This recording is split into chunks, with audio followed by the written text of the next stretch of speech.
Assalamualaikum warahmatullahi wabarakatuh and very good evening. Today, me and my friend will be presenting about big data in tourism, predicting tourist crowds at popular locations. So meet our members, Shasha, Najwa, Farzana, and also Kamlesh. And I'll begin with introduction to the big data. So, big data refers to very large and complex data sets that come from sources like social media, mobile apps, search engines, and transaction records. So these data sets are too big to be processed using traditional methods. In tourism, big data is extremely useful because it helps us understand tourist behavior like their preference, trends, and favorite destinations.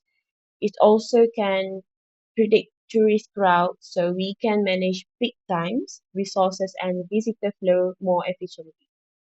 Big data allows tourism businesses to improve services by identifying gaps, for example, in hotel booking system and enhancing the overall customer experience. It also helps in shaping marketing strategies by targeting campaigns at popular locations and activities. So overall, big data supports smarter decision making, enabling the tourism sector to plan strategically, save resources, and provide better experience for tourists. So I'll pass for the next presenter. Thank you. Now, let's talk about Malaysia tourism and a practical use case. So, Tourism Malaysia, a government agency, collects and analyzes tourism data to monitor performance and support planning. A key use case is predicting tourist crowds. So, using big data, they can forecast the visitor numbers at popular spots like Taman Negara, helping understand tourist flow and behavior.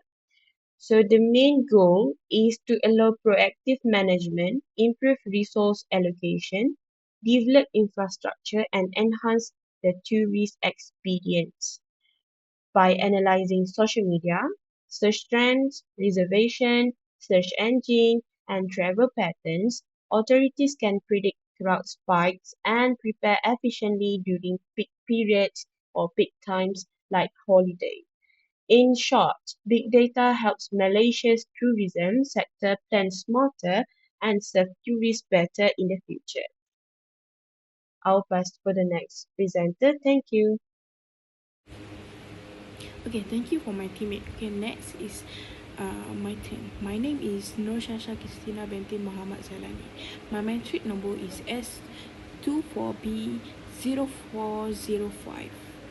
Okay, thank you for my teammate to introduce our topic today.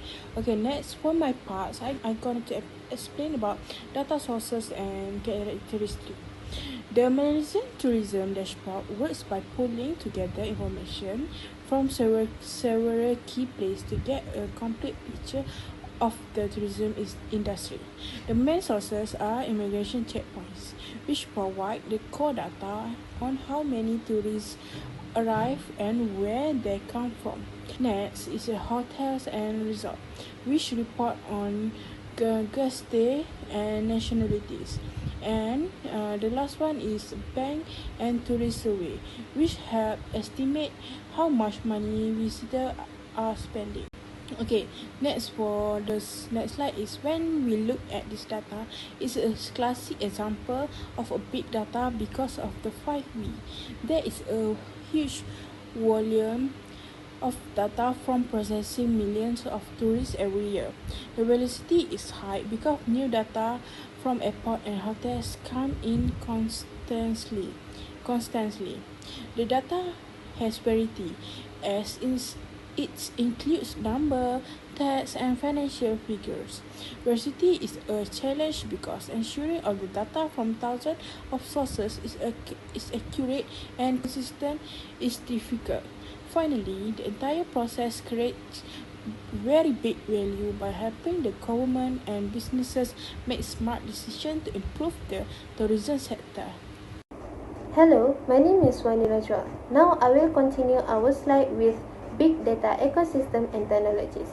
So here we have four layers of ecosystem and technologies. First layer we call as data collection and storage layer, which is the tools that we use is Apache Kafka that act as the real-time data collector that continuously gathers tourist activity streams like social media check-ins, mobile location pings, and online booking data as they happen. Second, we have cloud storage, or we call HDFS, that serve as the tourist data warehouse by storing years of historical visitor patterns, weather data, and event information for essential identifying seasonal trends. Second layer, we have data processing and analysis layer. For these tools, we use Apache Spark, the crowd prediction engine that analyze historical data to identify patterns, processes real-time streams to detect emerging crowds, and runs machine learning models to forecast tomorrow visitor number. And number two, we have Apache Flink, which is it provide instant crowd alerts by processing live data to detect sudden visitor surge. Third layer, we have data Third layer, we have data management layer.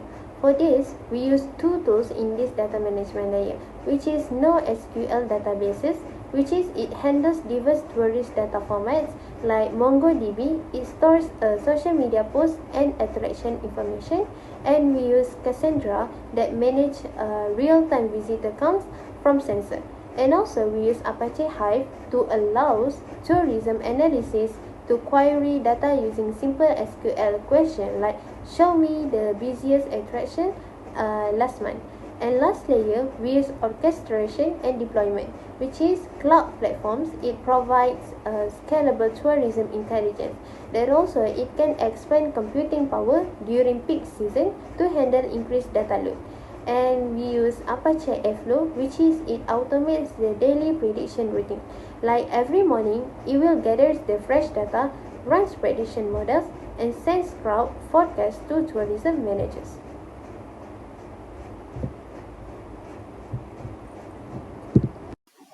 Hi, my name is Kamesh Pascal, number metric S24B0373. Now I'm going to present about the big data life cycle of my topic, which is big data in tourism, predicting tourist crowds at popular locations. First, data is collected from many different sources, such as GPS locations, social media posts, booking and transport systems, weather updates, IoT sensors, CCTV, and past tourism records. These sources help us understand both real time and historical tourist behavior. Next, all this data is stored in scalable platforms like HDFS, cloud storage, NoSQL databases, and data lakes. These systems can handle large, diverse, and fast-growing amounts of data. After storing, After storing, the raw data is cleaned, transformed, and combined from different sources. Real-time stream processing is also used so that crowd predictions remain updated and accurate. Then, learning models such as time series forecasting, clustering, regression, and sentiment analysis are applied. These techniques help identify patterns, predict crowd levels, and understand tourist activities. Finally, the insights are displayed using heat maps, dashboards, mobile alerts, and reports. These make the predictions easy to understand for both tourists and tourism authorities. Now, let's look at how big data analytics is applied in tourism. So data is collected from multiple sources like GPS, bookings, immigration records, search engine, book, reservation, and also social media. So it is stored using cloud platforms and processed in real time using tools like Spark, Kafka, and Flink. Machine learning models are then used to predict crowd levels, and the results are presented through dashboard and alerts for easy monitoring.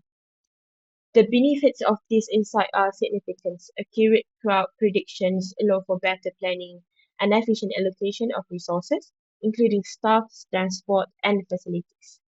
So tourist experience are improved through congestion control and timely alerts. It also supports strategic planning through long-term trend analysis, enables targeted marketing using visitor behavior data, provides economic insights from tourist spending, and helps detect anomalies like sudden surge or drops in visitor numbers. So, in conclude, big data analytics help tourism authorities manage crowds smarter, improve services, and make informed decisions. So that's all from me. Thank you. Okay, next is 6.0 challenge and ethical consideration. While the tourism dashboard is very useful, it also faces several challenges and ethical issue. The main challenge involves the technical difficulty of mixing data from different resources, like immigration and hotels, which can lead to problems with data quality and delays in reporting. The system also need to be able to scale up to handle ever increasing number of tourists. On the ethical side, the most important concern is privacy. The government must ensure that all personal information about individual tourists is hidden and only anonymous. Summarized data is made public and summarized data is made public.